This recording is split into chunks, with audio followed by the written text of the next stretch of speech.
আশা করি সবাই ভালো আছেন। তো আমি এটা দেখাবো, সেটা হচ্ছে আমরা যদি চাই যে একটা ফর্ম বানাবো, যে ফর্মের মাধ্যমে ইউজাররা ইউজাররা যদি কোনো পোস্ট করতে চায়, যে ইউজাররা সাইটে পোস্ট করবো এবং সেটা পোস্ট করবো হচ্ছে প্রথমে সেটা ড্রাফটে থাকবো। যখন অ্যাডমিন সেটা অ্যাকসেপ্ট করবো তখন সেটা হচ্ছে পাবলিশে চলে যাবে। ঠিক আছে, পাবলিশে চলে বলতে বলতে প্রথমে ড্রাফটে থাকবে, যখন অ্যাডমিন অ্যাপ্রুভ করবে তখন সেটা পাবলিশ হয়ে যাবে। সো এটার জন্য আমরা যে ফর্মটা বানাবো সেটা হচ্ছে এই ফর্মটা আমরা অলরেডি বানাইছি। তো এটা আসলে কীভাবে বানানো হয়েছে সেটা আমি দেখাবো। সো আমি যেটা করছি সেটা হচ্ছে, এটা আমার হচ্ছে ফর্ম, জেড ফর্ম। সেখানে আমি মেইল নিছি, তারপরে first name, last name, date of birth, title, ঠিক আছে, এগুলো নেওয়া আছে। সো এই যে ডাটাগুলো আমি নিচ্ছি, টাইটেল, এই ডাটাগুলো আমি পাঠাবো কোথায়? এটার জন্য আমি পাঠানোর জন্য একটা কাস্টম পোস্ট ক্রিয়েট করছি, ইউজার রিভিউ। সো এইখানে আমার সকল ডাটা এই পোস্টের মাধ্যমে অটো ঢুকবে। ঠিক আছে, সেটা ঢুকবে পেন্ডিং হিসেবে। কীভাবে আমি দেখাই, সেটা হচ্ছে আমি প্রথমে নিচ্ছি হচ্ছে মেইল নিছি। তো আমি যদি এখানে আমার কাস্টম পোস্টে যাই, দেখতে যে আমরা মেইল নামে একটা অপশন আছে, মেইল। ঠিক আছে, এই ফিল্ডটা আমি এখানে অ্যাড করে দিছি, মেইল ফিল্ড দিছি মেইল। ওকে, অ্যান্ড এখানে আমার হচ্ছে ফার্স্ট নেম, লাস্ট নেম আছে, লাস্ট নেম। ঠিক আছে, সো এখানে যদি আমরা দেখি কাস্টম ফিল্ডে এই যে লাস্ট নেম, মানে ওইখানে কেউ যখন পোস্ট এখানে সাবমিট করবো তখন এই লাস্ট নেমে সাথে কানেক্ট করে দিছি। ইমেল আছে, ডেট অফ বার্থ আছে। আমি যদি ডেট অফ বার্থে যাই, সো এখানে আছে ডেট অফ বার্থ, এই যে ডেট অফ বার্থ দেওয়া আছে। ঠিক আছে, video URL, so video URL এর জন্য আমি ইউআরএল নামে একটা অপশন রাখছি। সো এখন এইখানে আমি কি করছি, এখানে আমি যেটা করছি সেটা হচ্ছে এটা আমার কি করতে, আপডেট করতে হবে।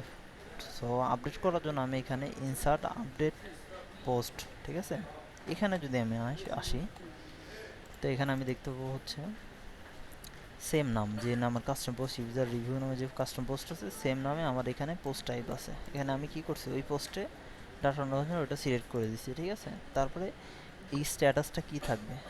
সো আমি আরেকটা জিনিস দেখাইনি, এটা যদি ক্লিক করি এখানে পাবো আমরা হচ্ছে আপডেট ইউজার, এটা না, আমরা হচ্ছে ইনসার্ট অ্যান্ড আপডেট পোস্ট আমরা আপডেট করবো। সো এটা করছি। সো এটা নেওয়ার পরে দেখছেন আমি এটা রিভিউটা মানে পোস্টে এটা ধরাই দেওয়া আছে।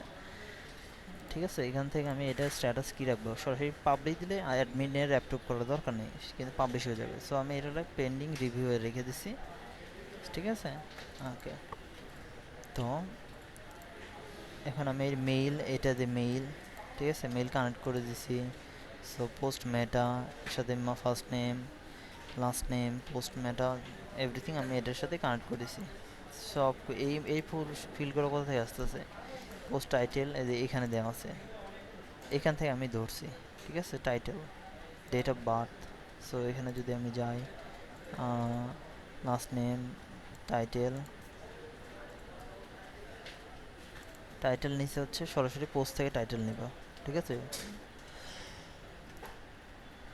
পোস্ট থেকে বলতে এই টাইটেলটা নেবে, এটার জন্য আর এক্সট্রা ধরানোর দরকার নেই। আর আমি এই মেটাফিল থেকে নিতে হলে আমি যেন ইউআরএল নেবো। সো আমি মেটাফিল নিচ্ছি, কি মেটাফিল থেকে ডাটা নিচ্ছি, আমার লাগবে ইউআরএল থেকে ডাটা আসবে। ইউআরএলটা হচ্ছে এই যে ইউআরএল, এই ডাটা থেকে আসবে। সো এই কিটাই আমি এখানে বসানো হয়েছে। সো এইভাবে আপডেট করে দিলেই এটা পাবলিশ করার পরে এখানে আমি ফর্মটা কানেক্ট করে দিছি। এখানে এখন যদি কোনো ইউজার এখান থেকে mail, first name, last name submit করে, সো এটা ডিরেক্ট কী হবে, যদি আমি একটা করি ডেট অফ বার্থ দিয়ে আমি দিতে পারি আমি একটা।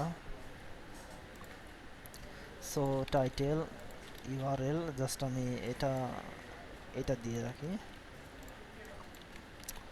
সো এখানে একটা ডেসক্রিপশান দিয়ে রাখলাম, সাবমিট করলাম। মেইলটা, এখানে মেইলটা আমার হচ্ছে